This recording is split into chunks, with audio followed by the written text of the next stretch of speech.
দিল্লি নয়, পিন্ডি নয়, নয় অন্য কোনো দেশ, সবার উপর বাংলাদেশ।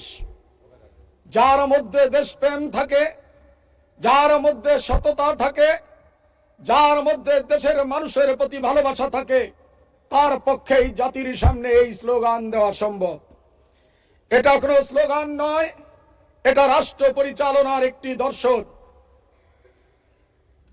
9,38,000 কোটি টাকার বাজেটের চ্যালেঞ্জ মোকাবেলা চেয়ে এই চ্যালেঞ্জ বুকে ধারণ করে রাষ্ট্র পরিচালনা করা বড় কঠিন।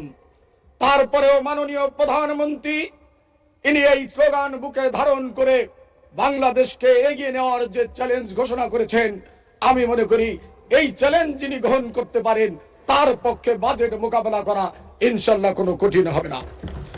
মাননীয় স্পিকার, বিএনপি মানেই চ্যালেঞ্জ, বিএনপি মানেই আত্মনির্ভরশীল বাংলাদেশ। বিএনপি রাজনৈতিক ক্ষেত্রে যেমন চ্যালেঞ্জ গ্রহণ করতে পারে, তেমনি অর্থনৈতিক ক্ষেত্রেও চ্যালেঞ্জ মোকাবেলা করে জাতিকে এগিয়ে নিতে পারে। ইতিহাসে বারবার তার প্রমাণ রেখেছে বিএনপি। মাননীয় স্পিকার, আমাদের নেতা, আমাদের আদর্শের জনক শহীদ রাষ্ট্রপতি জিয়াউর রহমান যখন রাষ্ট্র ক্ষমতা দায়িত্ব গ্রহণ করেন, তখন শেখ মুজিবের লুটপাট আর দুর্ভিক্ষের উপর দাঁড়িয়ে তাকে অর্থনীতিকে এগিয়ে নিতে হয়েছে। মাননীয় স্পিকার, শেখ মুজিবের শাসন আমলকে মার্কিন পররাষ্ট্রমন্ত্রী হেনরি কিসিঞ্জার তলাবিহীন ঝুড়ির সাথে তুলনা করেছিলেন। শুধু হেনরি কিসিঞ্জারই নয়, শেখ মুজিব নিজেও আক্ষেপ করে বলেছিলেন, মানুষ পায় সোনার খনি, আমি পেয়েছি চোরের খনি। আমি বিদেশ থেকে যা ভিক্ষা করে আনি, চাটার দল সব লুটে পুটে খেয়ে ফেলে। তিনি আরো বলেছিলেন, 7 কোটি মানুষের 7.5 কোটি কম্বল, আমার কম্বলটি কোথায়?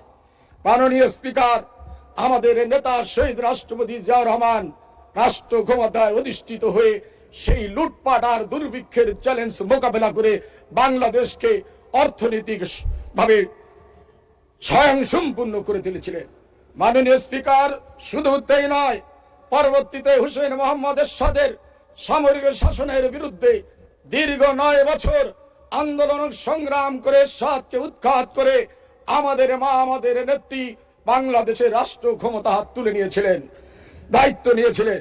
মাননীয় স্পিকার, এরশাদের লুটপাটের সময় 1990 সালে এরশাদ যে সর্বশেষ বাজেট দিয়েছিলেন, সেই বাজেট ছিল 87 ভাগ পর নির্ভরশীল এবং জনসেনের বাজেট।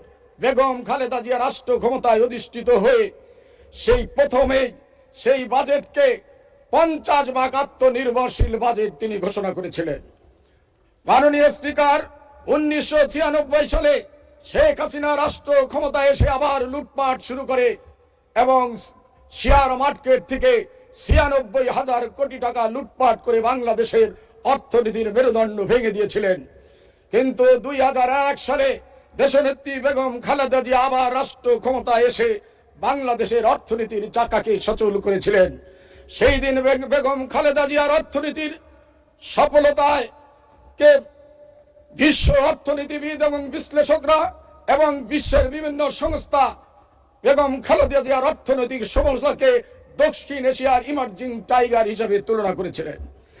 তেমনি ভাবে আজ আমাদের নেতা জনাব তারেক রহমান এবং তার সুযোগ্য অর্থমন্ত্রী আমির খসরুদ মাহমুদ চৌধুরী যে প্রেক্ষাপটে জাতির সামনে এই বাজেট উপস্থাপন করেছেন, আমি মনে করি এই বাজেট চ্যালেঞ্জের বাজেট। তারপরেও যে চ্যালেঞ্জ ওনারা ঘোষণা করেছেন, আমরা মনে করি বিএনপি এবং এই সরকার অবশ্যই এই চ্যালেঞ্জ মোকাবেলা করে সফলতা আনবেই। মাননীয় স্পিকার, ফ্যাসিস্ট শেখ হাসিনা পালিয়ে যাওয়ার পূর্বে অর্থনীতির যে করুণ চিত্র রেখে গেছেন, তার সামান্য চিত্র আমি জাতির সামনে তুলে ধরতে চাই। 500 টাকার বালিশ যখন 80,000 টাকায় ক্রয় করা হয়েছে, 30,000 কোটি টাকায় 2400 মেগাওয়াট বিদ্যুতের পারমাণবিক বিদ্যুৎ নির্মাণ করা সম্ভব। সেই 30,000 কোটি টাকার প্রকল্প 1,00,000 কোটি টাকা গ্রহণ করে লক্ষ লক্ষ হাজার হাজার কোটি টাকা কমিশন বাণিজ্য করে বিদেশে পাচার করে কানাডায় বেগম পাড়া তৈরি করেছে।